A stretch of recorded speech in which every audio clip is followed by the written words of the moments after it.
Have you heard of the 3 R's? Don't break into Natu yet. I'm not talking about the movie RRR. I'm referring to the 3 R's in education. This is a concept in schooling, and it forms the foundation of teaching. The 3 R's refer to reading, writing, and reckoning, basically calculation or arithmetic. So that's the 3 R's, reading, writing, reckoning. But in recent years, there has been a push for a 4th R, recess. This includes playtime for physical education. You see, researchers, educators, parents, they're all increasingly coming on the same page. They're all realizing that exercise is crucial for children. So they want to boost physical education. They want to raise its standard. They want to give it the same status as maths, English, or science. And slowly, governments are coming on board. Now, credit where it's due. China is a part of this club. Beijing wants to beef up physical education. They have unveiled a bunch of policies which look at the quality and quantity of PE in schools.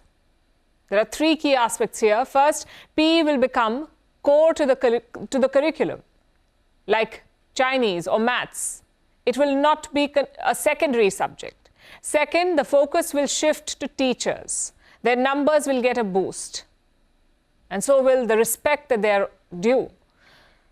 Yes, China being China is mandating respect too, but this time for good, it seems. They want physical education teachers to be treated the same as their colleagues teaching core subjects. This will ensure that they are compensated well and held to higher standards. Plus, it will encourage retired athletes and military veterans to pitch in. And third, apart from quality, Beijing is regulating quantity as well. They're mandating at least 2 hours of physical activity daily, 1 hour at school and another outside school. Of course, an obstacle course lies ahead. These policies could face hurdles during execution, like ensuring relevant infrastructure in schools, or regulating the hiring of teachers, or measuring the progress, and making sure that some children don't fall behind. But these policies are also necessary. And this is one of those rare occasions where China is thinking in the right direction. But why now? Why is Beijing giving physical education the credit it is due?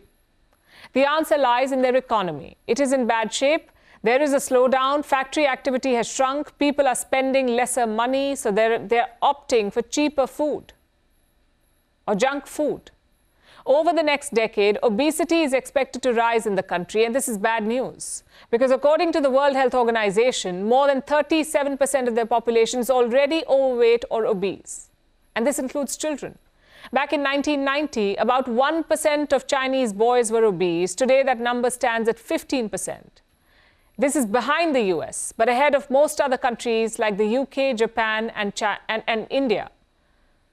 Or look at obesity among Chinese girls. In 1990, it was less than 1%. Today, it is about 8%. Obesity is a major public health issue in China, so Beijing wants children to exercise more and make movement a part of their lives right from school.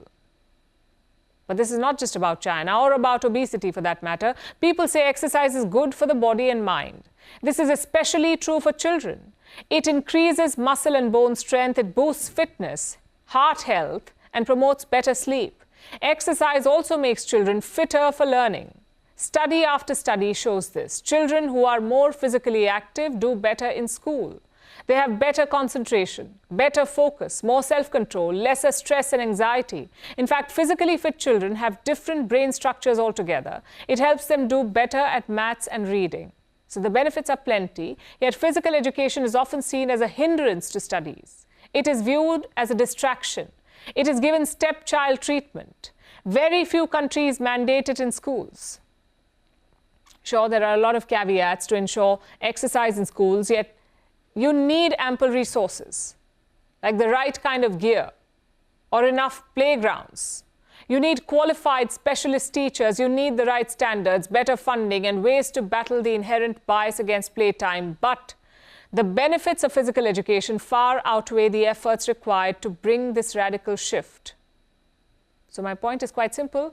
Physical education is like the underdog of schooling. And it deserves to be valued because it is unfair to teach students to sit still when we don't help them move more.